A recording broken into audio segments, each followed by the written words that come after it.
Hello students, આજે આપણે infant baby ગાર્મેન્ટમાં સૌથી પહેલું ગાર્મેન્ટ શીખવાના છે બેબી જબલું. એટલે કે જબલું કેવી રીતે બનાવવાનું છે ઇન્ફન્ટ બેબીનું, એટલે કે જે તાજું જન્મેલું બાળક હોય નાનું એના માટેનું જબલું કેવી રીતે બનાવવાનું છે એની આપણે મેથડ જોઈશું.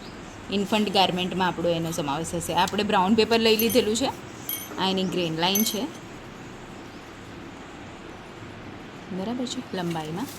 અને આ આપણે જે બ્રાઉન પેપર લીધું છે, આપણે ડ્રાફ્ટિંગ અને પેપર કટિંગ એક સાથે જ શીખી રહ્યા છીએ આમાં, કેમ કે આમાં બહુ મોટું કંઈ ડ્રાફ્ટિંગ હોતું નથી બેબીના ગાર્મેન્ટમાં, ઇન્ફન્ટ બેબીના જબલામાં. એટલા માટે હવે આપણે જે છે પહોળાઈમાં આ લીધું છે 10 ઇંચ અને લંબાઈમાં લીધું છે 12 ઇંચ. ઠીક છે, હવે એને આપણે ફોલ્ડ કરીશું આ રીતે.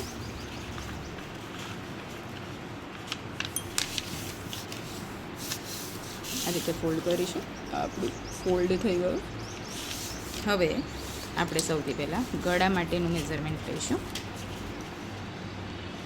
ગળા માટે આપણે લઈએ છીએ એની પહોળાઈ 2 ઇંચ અને જે એની ડેપ્થ છે એ લઈએ છીએ 2.5, બરાબર છે. અને એને ગળાનો આ રીતે શેપ આપી દઈશું.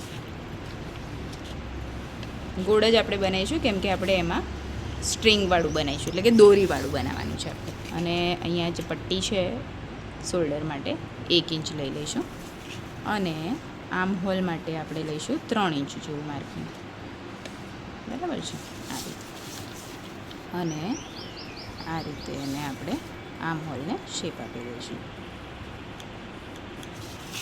ઠીક છે, હવે એનું આપણે કટિંગ કરી લઈશું. આપણે આ નેકલાઇન છે અને આ એનું આર્મ હોલ છે. જો તમને ખ્યાલ ના આવે તો ત્યાં આપણે લખી લઈશું. આમ તો જે ફોલ્ડ પર આવે એ નેકલાઇન જ હોય અને આ આર્મ હોલ છે. આ આપણે કાગળમાં કટિંગ કર્યું છે એટલે આપણે 1 પીસમાં કર્યું છે. જ્યારે આપણે કાપડ પર કરીશું ત્યારે 2 પીસમાં કરવાનું થશે. તો એનું ગળું બનશે અને આ એનો આર્મ હોલ બનશે. ઠીક છે, આગળના વિડીયોમાં આપણે એનું કાપડ કટિંગ અને સ્ટિચિંગ શીખીશું. ઓકે.